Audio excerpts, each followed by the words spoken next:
ষাঁড় গরু এর কাছে ফেল, মাংস ওজনে দেখেন নাইরা গাইগুলো। কত দাম চাচ্ছেন? 80। 1 লক্ষ?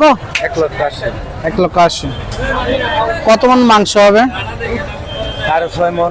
6.5 মন। কত দাম হয়েছে বাজারে? 60-62। কিনে আনছেন? কত দিয়ে কিনে আনছেন?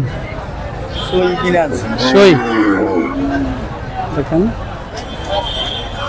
তাতে কি লস? কিছু হইতাছে, কিছু হইতেছে। বাজার কম ভালো। দেখেন পালস এটা কিভাবে গো? মাশাআল্লাহ, এ তো ষাঁড় গরুর মতো বুঝো, তাই না?